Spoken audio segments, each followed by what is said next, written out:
Tomorrow night, the clock runs out. The ceasefire between the United States and Iran expires Wednesday evening, Washington time. And right now, there is no deal, no agreement, no extension. Iran has refused to come to the table. The talks in Pakistan collapsed before they began. The United States seized an Iranian cargo ship in the Gulf of Oman. And Trump said it himself, an extension is highly unlikely. For most of the world, this is a geopolitical crisis. For Italy, it is something more immediate than that. This is the story of why Wednesday's deadline matters more to Italy than almost any other country in Europe, and why Giorgia Meloni has been watching this clock more closely than anyone. The war began on February 28, 2026.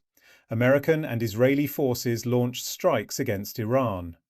Iran responded by closing the Strait of Hormuz, the narrow passage through which 1/5 of the world's oil and significant volumes of liquefied natural gas normally flow. The International Energy Agency called it the greatest global energy security challenge in history. For Italy, the numbers were immediate and brutal. Before the war, 10% of Italy's total gas consumption came from Qatar. 12% of its oil came from the Gulf. When the strait closed, those flows stopped. Qatar Energy declared force majeure. LNG tankers could not leave the Gulf. Italian families began paying more at the pump. Italian businesses watched energy costs climb week by week. The European Central Bank postponed its planned interest rate reductions. It raised its inflation forecast and cut its growth projections. Economists warned that energy-intensive economies faced the risk of technical recession if the blockade persisted through the summer. Italy was at the top of that list. On April 8th, a ceasefire was announced. 2 weeks, mediated by Pakistan. The strait would reopen, talks would begin. For a brief moment, it looked like the worst was over. On April 17th, Iran's foreign minister declared the strait open to all shipping traffic. Oil prices dropped 11% in a single day. European gas markets exhaled. But by Saturday, it had already unravelled. Iran reclaimed control of the choke point. Ships came under fire mid-passage and were forced to withdraw. The United States maintained its naval blockade of Iranian ports. By April 20th, traffic through the strait had dropped sharply again, down more than 90% from pre-war levels.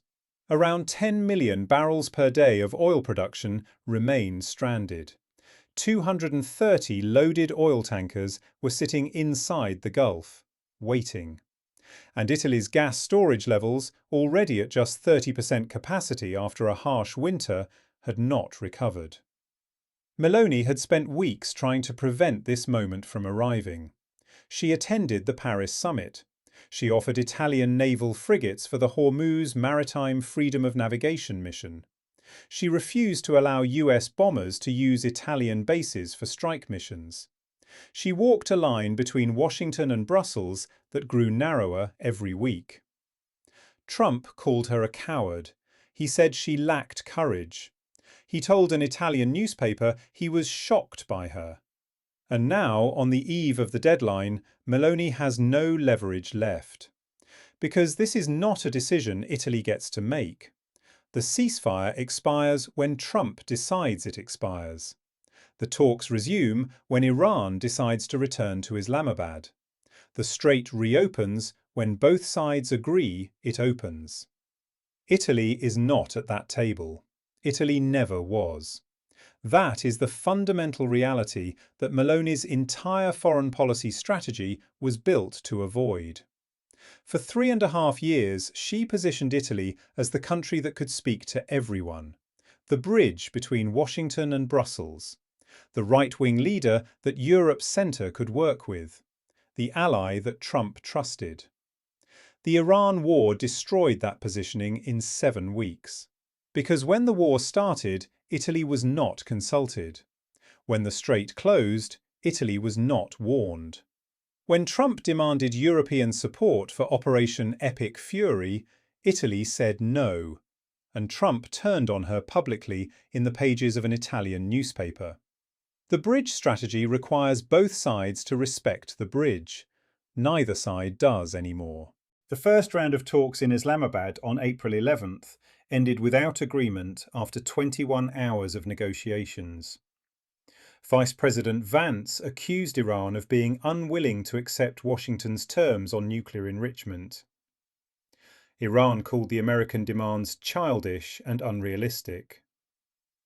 The core issues, Iran's nuclear program, its regional proxies, control of the strait, remained exactly where they were when the war began. For the second round, Iran has said it has no plans to attend. The United States seized an Iranian cargo ship in the Gulf of Oman on Sunday. Iran called it an act of war. The IRGC fired on multiple vessels. The United Kingdom Maritime Trade Operations Centre issued a warning. The situation is critical. The risk of attack or miscalculation is real.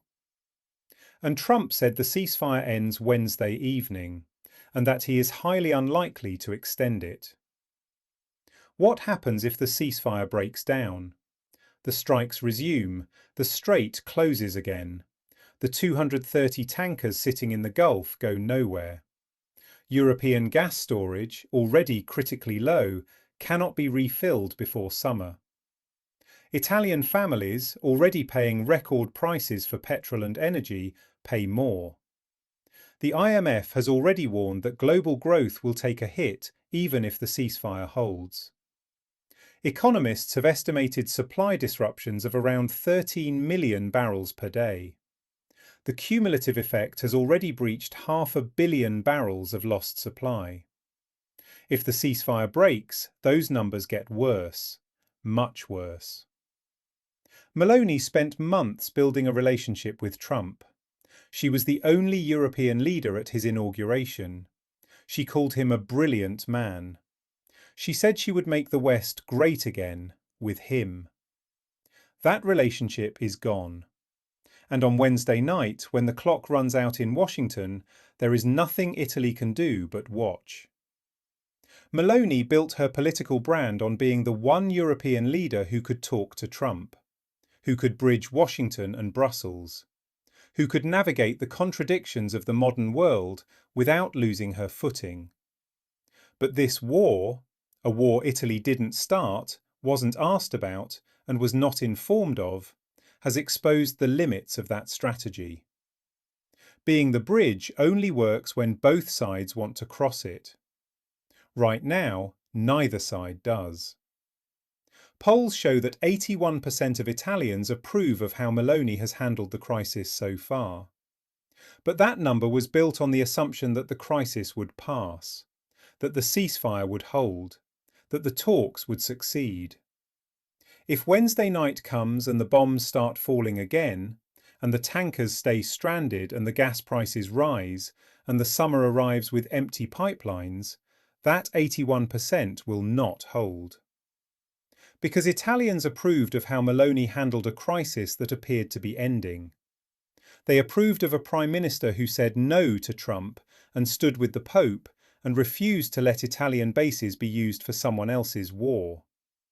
But if the war comes back, if the ceasefire breaks and the strait closes again, and the energy bills climb higher and the airports run short of jet fuel and the summer tourism season collapses, the question changes. The question will no longer be, did Meloni handle the crisis well? The question will be, why is Italy still in this crisis? And Meloni will not have a good answer.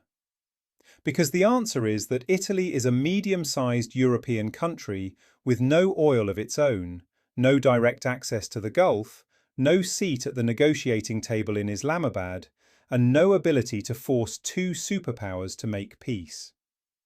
That is the truth that the bridge strategy was always designed to obscure. Wednesday night will make it visible. Italy is watching the clock. And Meloni knows that when it runs out, the clock that really starts ticking is the one counting down to the 2027 elections. Subscribe to the Record Room. because the next file is already open.